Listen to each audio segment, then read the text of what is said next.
Hey, what's up guys? I'm Jacob Kaufman, I'm the Nerd on the Street, and I just got some new stuff from Amazon.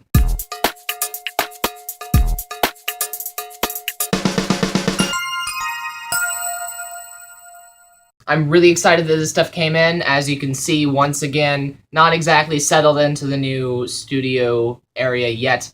But yeah, we're going to turn the camera around and open up my brand new Blue Yeti. Alright, so we'll be using our ping pong table here today. I'll try and make this sort of straight there. And let me get the Amazon box. I literally just opened the tape on the Amazon box. Have not taken the Yeti box out yet. So this is a true unboxing.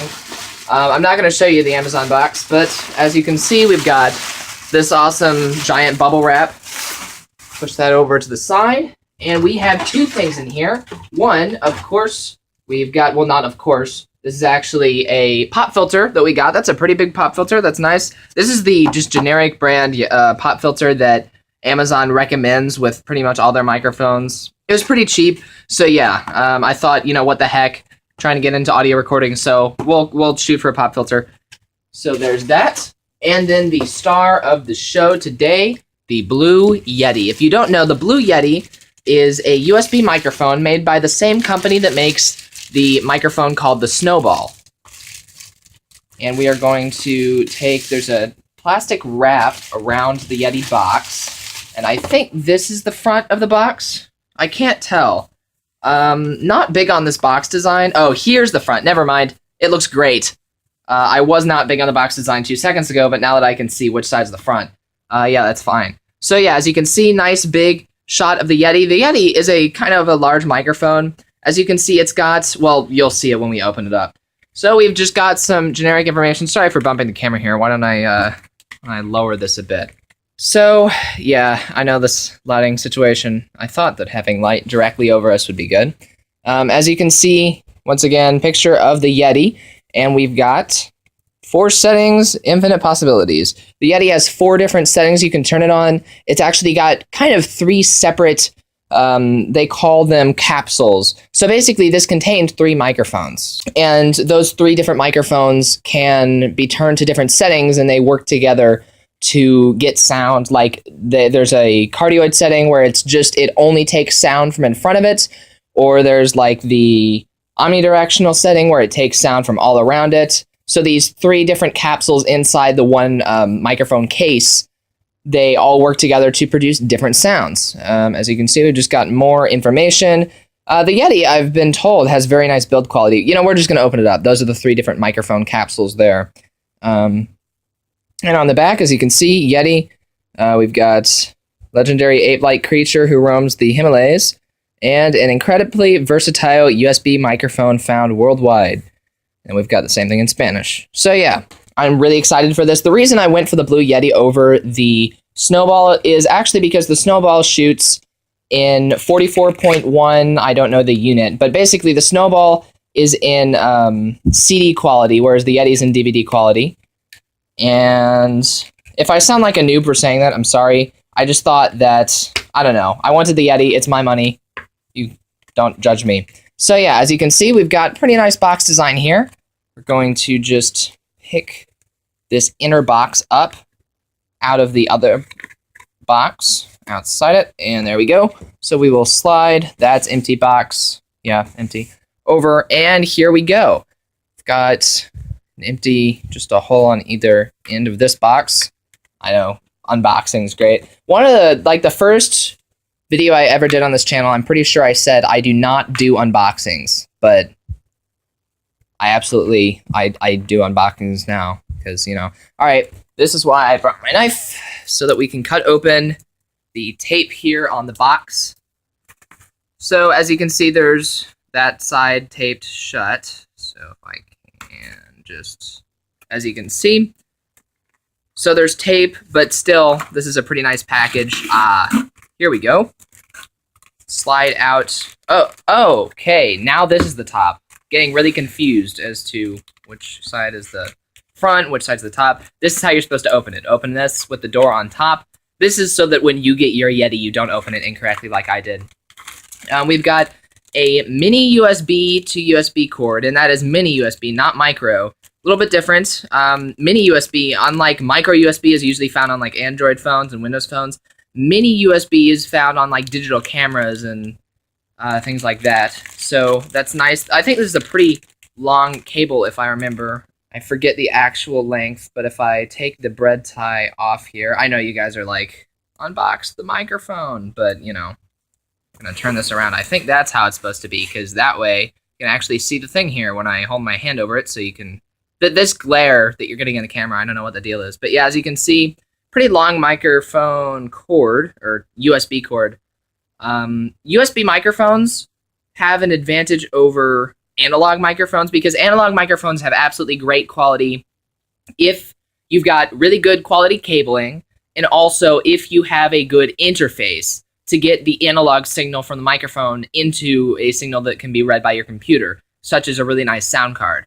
USB microphones, you don't need to worry about your interface because the interface is built into the microphone itself. Also, you don't have to worry about the quality of your cable as much because with digital signals, it's either 1 or 0, whereas analog signals, you've got a wide range of signals that if one of them changes to another one, it's going to affect quality. So yeah, not as much with digital cables. So yeah, I set the USB cord aside.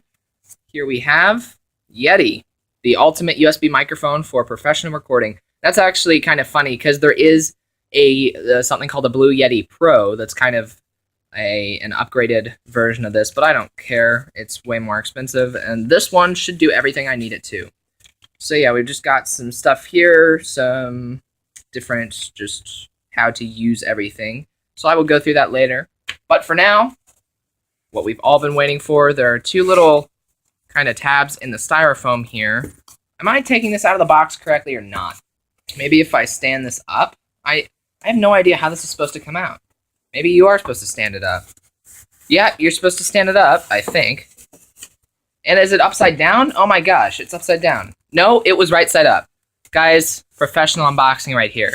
So as you can see, this just came off the bottom. And if we open this up, we've got, maybe, gosh darn it. All right, here it is. Here's the Blue Yeti. So we've got very nice fitted styrofoam and the Yeti.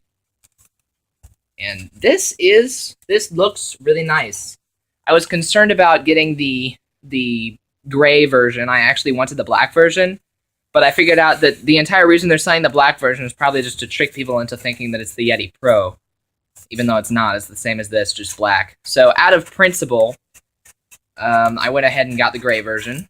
And yeah, we've got some styrofoam pieces sticking to the microphone a little bit there.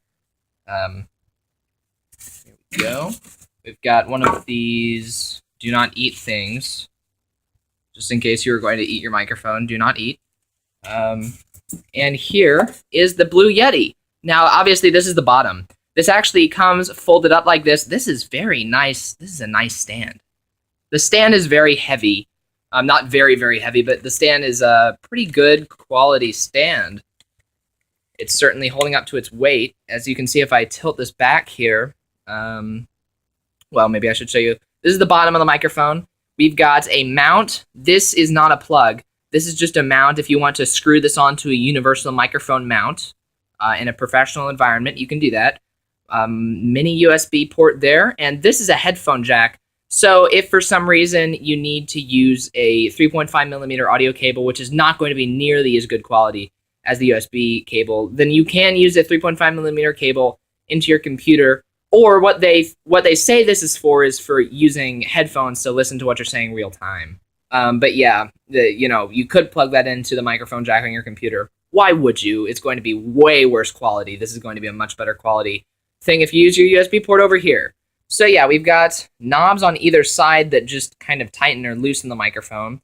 And it is actually not coming up right now, so maybe I need to loosen those. So if oh my goodness, this knob's really on here. All right, maybe if I loosen the left knob a little bit. Nope.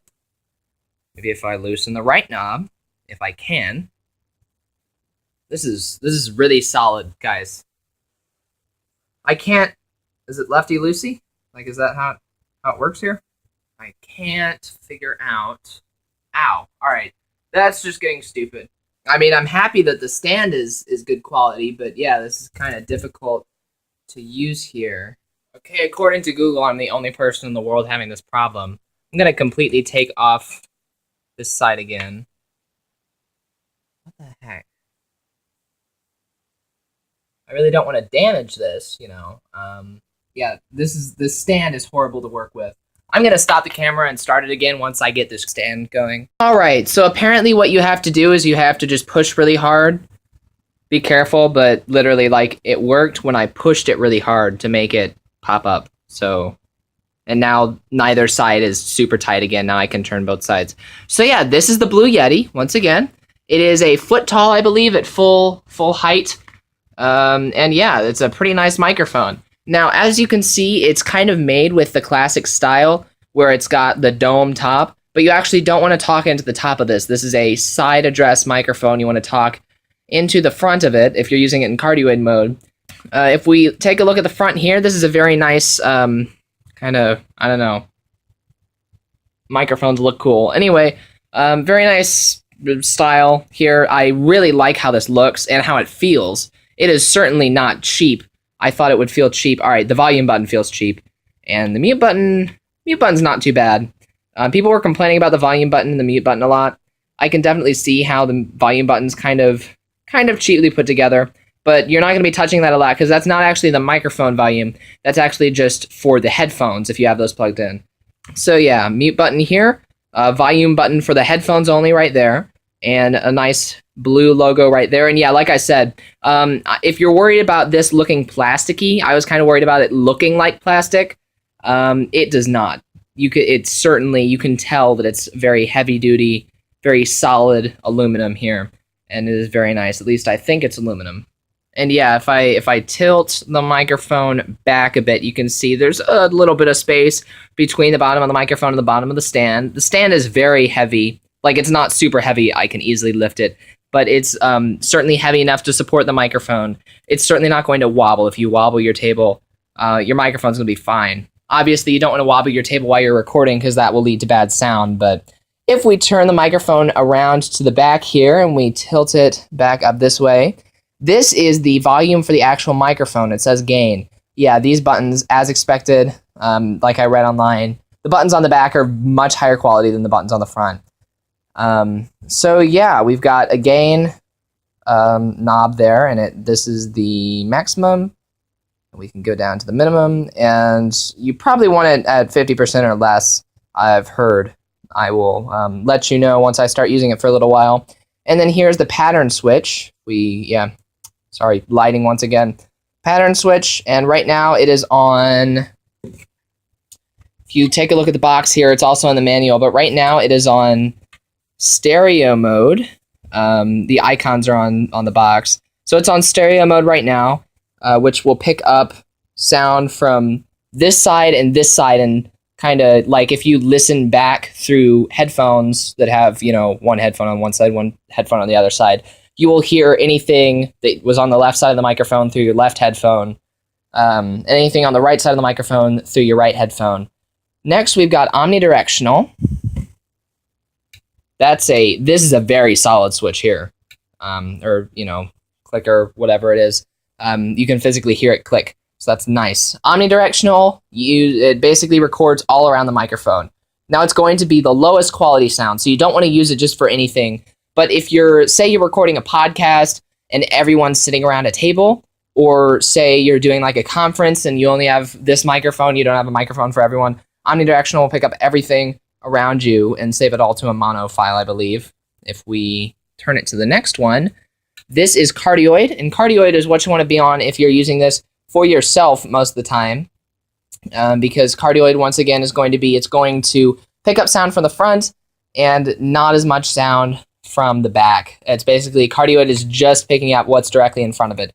Finally, we have omnidirectional, and omnidirectional is interesting. It picks up sound from the front and the back.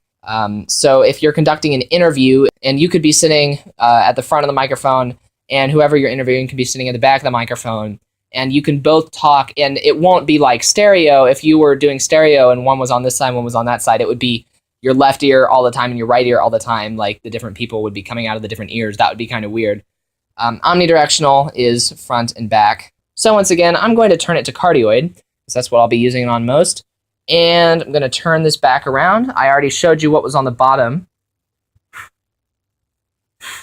Had a little bit of styrofoam stuck in the microphone grill there, so I had to blow to get that out. But obviously, blowing while the microphone is on will result in a bad sound. How do you fix that? Well, how do you not fix it? But, oh, by the way, you can sort of tighten these to lock the microphone into place. It doesn't completely lock the microphone, but it does like lessen its movement if you tighten those knobs on the sides. Oh, I'm already getting smudges on the freaking rim around the top there. Gosh, stupid reflective stuff. Anyway, speaking of blowing into the microphone, producing a bad sound, there's something called plositives. And what plositives are whenever you are, I don't know, if you're talking and you're saying words with P in them or with like S or F, a lot of times what that'll do is that will spike the microphone and it will be very, very loud just for a moment while you're making those plositive sounds. And it will like result in kind of like, I don't know, if you've ever recorded anything, like I've had this happen. Basically, yeah, you can have just really loud spurts of static when you're talking and you're using, P sounds, S sounds, really harsh sounds like that. So a pop filter, what it does is the reason you get those sounds is when you say like P, if you say the like any word with the letter P in it, when you say that, there's a burst of air exiting your mouth and kind of shooting into the microphone. You can see that. Shooting into the microphone there. And that's a problem. How do you make that air not shoot into the microphone, but still allow sound waves to get through? With a pop filter. The pop filter is made out of a fabric. Blue actually sells a metal pop filter, but that's a little more expensive. So this fabric pop filter, what it will do is it will, basically there's fabric stretched across here, and the fabric will let sound get through. But if there's a burst of air going towards it, the fabric will break up that burst of air. And the result will be you will not have that pop in your recording. You will not have the burst of static. So obviously, the off-brand pop filter is not as big of a deal as the Yeti itself. Okay, hoping I don't have to return the pop filter because it's horrible quality packaging and I'm just ripping the plastic off of this. This is the best unboxing we've done. I don't know. We haven't done many unboxings. So if we kind of just pull this thing out, can we just shimmy it out there? Yes, all right. We've got the pop filter out. Obviously, you don't really need the instructions for the pop filter. We've got a rubber band that was holding it together. We will take that off, save it for later use. And we've got a gooseneck stand here, which is nice.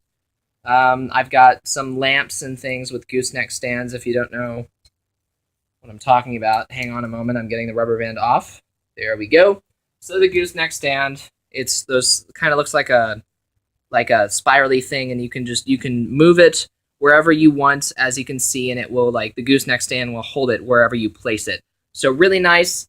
So if we bring our microphone up here, and I realize the camera angle is a little high, but I don't feel like stopping this just to adjust the camera angle. So if we come over here, and this is kind of a big pop filter for a Yeti, but that's all right. That really solid stand on the Yeti should be able to handle this. And this is how you attach this pop filter. You unscrew, and as you unscrew, you can see this thing. No, you freaking can't. All right, there's a little plate that's moving away. There we go. You can see it there. As you can see, as we unscrew, that plate is getting farther and farther away from the end of this metal plate here. I don't know. I just want to wrap this thing up so I can play with my microphone. So yeah, what we're going to do is we are going to put this on the bottom of the Yeti. Kind of on the bottom of the stand. At this point, I'd like to reprimand Amazon. Amazon, obviously this pop filter was not made to work with the Yeti. I'm going to make it work. Because, I don't want to deal with the hassle of returning everything. And a pop filter is a pop filter is a pop filter as far as I'm concerned. But yeah, Amazon really should not be recommending things like this that don't really fit easily. As you can see, also, very, very solid. Look at how far this thing is hanging off of that. You can tell this is a really heavy-duty stand. It's a really nice stand. Don't have to worry about that falling off. But yeah, now we can just bring the gooseneck. All right, I think you get the idea. The pop filter goes like this, and then you talk through the pop filter. I'll get it. Don't worry, I'll get it. But yeah, I'm going to get it off camera. That is an unboxing of the Blue Yeti, and at the end of this video, I'll post a few clips of me talking in the Yeti. Alright guys, this is some audio that I recorded with the Blue Yeti microphone. Currently it is sitting on the same desk as my computer, so you might be able to hear a little bit of background noise. I've got the gain knob in the back set to between 1/4 and 1/3, and I've got it set to about half in my computer's software preferences. I am currently using the pop filter as well, and on screen you'll see a couple of pictures on how I mounted the pop filter, because it was a little difficult, because the Blue Yeti has sort of an interesting stand, as in it's not exactly a regular stand that you would get. It's kind of its own style, which is cool. So yeah, you can see how I mounted the pop filter there, and hopefully you can tell when I'm saying pop filter, you know, if I didn't have that that pop filter there, then you would have a huge spike in volume and it would probably hurt your ears. Whereas even though you can still hear the little bump when I say things like pop filter, it's not spiking the volume. I can see that it's not on the computer right now. So like I said, I do not currently have a shock mount, so you want to be careful about bumping your desk, because if I just tap my desk here, you can really hear that a lot. But, yeah, I am really like this microphone so far. I am really excited to make some good content for it for you guys. I will be using it for the production of Nerd on the Street's new Machinima series, Displaced, which you should head on over to the Entertainment channel if you want to see more information about that. But yeah, for now, I'm going to go and play around with this microphone some more, figure out what settings give the best quality. I'm Jacob Kaufman, I'm the Nerd on the Street, and I will see you guys later. See ya.